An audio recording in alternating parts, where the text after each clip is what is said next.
सनातन हिंदू धर्मामध्ये वराह जयंतीला एक वेगळं महत्व आहे। वराहाला आम्ही विष्णूचा तिसरा अवतार आम्ही मानतो आणि वराह जयंतीच्या निमित्ताने हिंदू समाजाने एकत्र येऊन अधर्माचा सामना एकत्र पद्धतीने समाज म्हणून करावा हा संदेश आपल्याला वराह जयंतीच्या निमित्ताने आम्हाला द्यायचा होता। आज मला समाधान वाटतं की महाराष्ट्राच्या कानाकोपऱ्यात मोठ्या प्रमाणामध्ये हिंदू समाजाने वराह जयंती आज साजरा केली। माननीय मुख्यमंत्र्यांनी लिहिलेल्या पत्राच्या अनुसार वराह जयंती महाराष्ट्राच्या लोकांनी निश्चित पद्धतीने साजरा केलेली आहे। लवकरच महाराष्ट्र सरकार पण या गोष्टीला शासकीय पद्धतीने पाठिंबा देईल असा विश्वास व्यक्त करतो।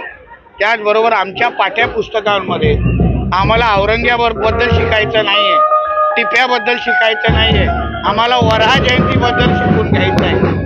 म्हणून मी त्या पद्धतीचं पत्रही लिहिलं आणि मला विश्वास आहे माननीय मुख्यमंत्री जे एक कडवट हिंदुत्ववादी आहेत आणि आमचं हिंदुत्वाचं सरकार असल्यामुळे निश्चित पद्धतीने माझ्या मागणीची दखल घेतली जाईल।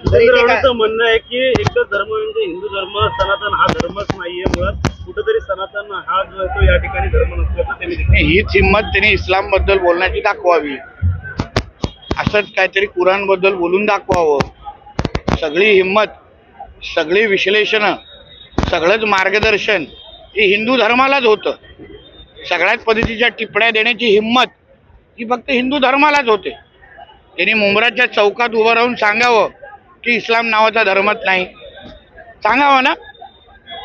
मग मी मानेन की सर्व धर्म समभाव आहे, कारण का सगळे प्रयोग अगर हिंदू धर्माबद्दलच होत असतील ना, ते पण आमच्या हिंदू राष्ट्रामध्ये, ते पण हिंदूंकडूनच, तर ह्या गोष्टीला कुठेतरी हिंदू समाज याची दखल घेईल आणि ह्या योग्य वेळी हिंदू समाज आपला तिसरा डोळा उघडेल। तुम्हाला दाखवलं तर तुम्ही वाटायला सुरू कराल। ते माझं एक्सक्लुझिव्ह वॅक्सिन आहे। कोणी अगर माझ्या हिंदू समाजाला वाकड्या नजरेने पाहिलं तर कोणाला कुठे कुठे टोचायचं औषधं ही माझ्याकडे आहेत। तर कार्यकर्त्यांनी व्यथा देखील व्यक्त केलेली आहे की ही जयंती साजरी करताना अनेक अडचणी आल्या, त्रास देखील होतो, असं देखील एक व्यथा मांडलेली आहे। बघा, त्या सगळ्या त्रासाची व्यथाची मी नोंद घेतलेली आहे। शेवटी मी तुम्हाला काय सांगेल, आमचं हिंदुत्वाची विचाराचं सरकार आहे।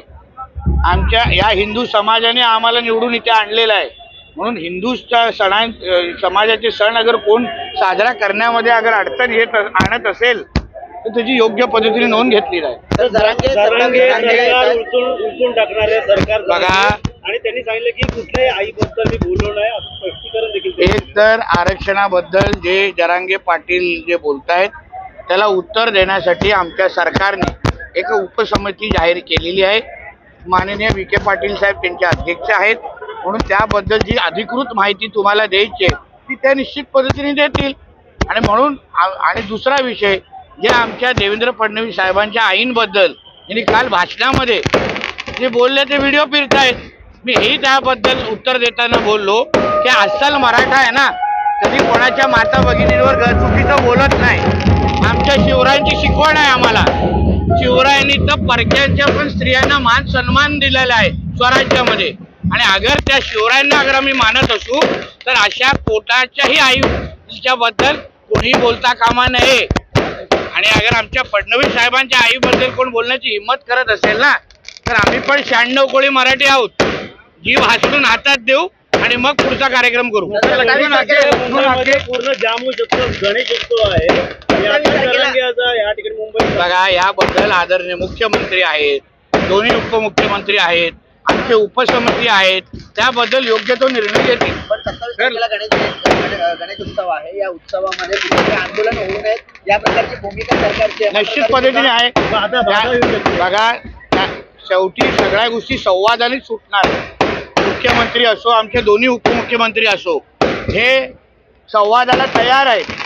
शेवटी आरक्षण द्यायचं कसं हे आदरणीय फडणवीस साहेबांनी अगोदर देऊन दाखवलेलं आहे त्यांच्या मुख्यमंत्रीच्या अगोदरच्या काळात, म्हणून संवादाच्या माध्यमातून विषय संपवावा।